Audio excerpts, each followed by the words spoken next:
အားလုံးပဲမင်္ဂလာပါခင်ဗျာဒီနေ့ကတော့ကိုနေဝေးရဲ့ပဲစီထုတ်လုပ်ပုံအစဉ်စဉ်ကိုရိုက်ကူးတင်ဆက်ပေးတော့မှာပဲဖြစ်ပါတယ်ခင်ဗျာ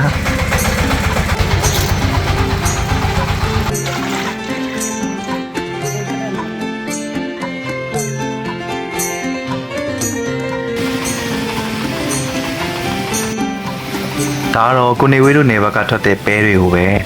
ဒီလုံးစံမဖြစ်ခင်မှာပေါ့နော်အတောင်ကိုလုံးစံရအောင်ကြိတ်ခွဲတဲ့အဆင့်ဖြစ်ပါတယ်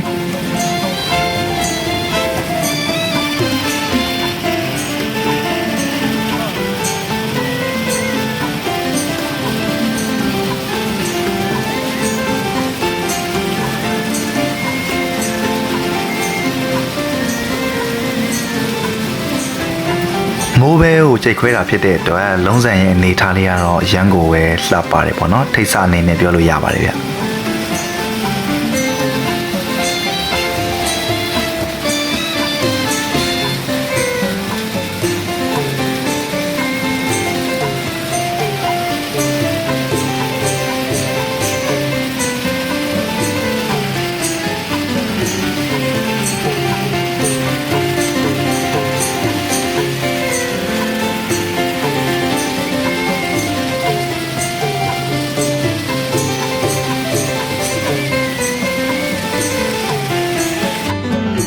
ကြိတ်ခွဲတဲ့အဆင့်ပြီးတော့တဲ့နောက်မှာတော့အခုကတော့ကျွန်တော်တို့ပဲဆန်တွေကိုနေပူလှမ်းတာပေါ့နော်မကြိတ်ခင်မှာ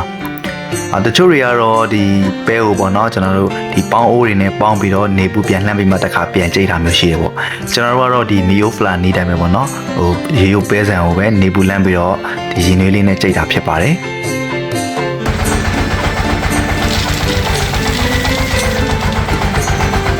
အခုကတော့စီစပြီးကြိတ်တဲ့အဆင့်ကိုရောက်ပြီပေါ့နော်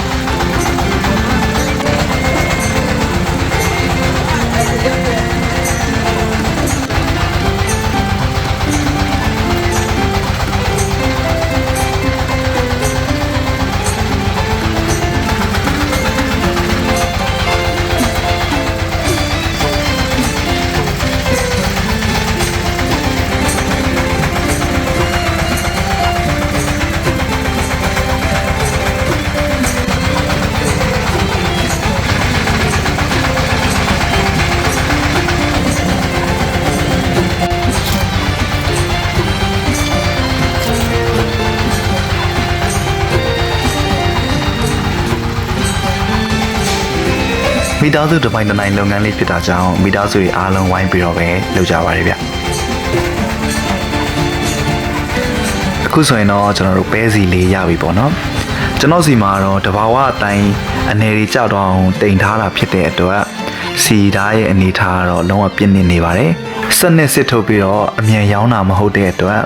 ကျွန်တော်စီကိုပဲစီမှာမယ်ဆိုရင်တော့အနည်းဆုံးကျွန်တော်တို့9ရက်တစ်ပတ်10ရက်လောက်ထိတော့စောင့်ပေးရပါမယ်ခင်ဗျာပြီးရင်တော့အခုလိုထုတ်ပို့ပြီးတော့ကျွန်တော် customer တွေစီကိုရောက်ပို့ပေးပါတယ်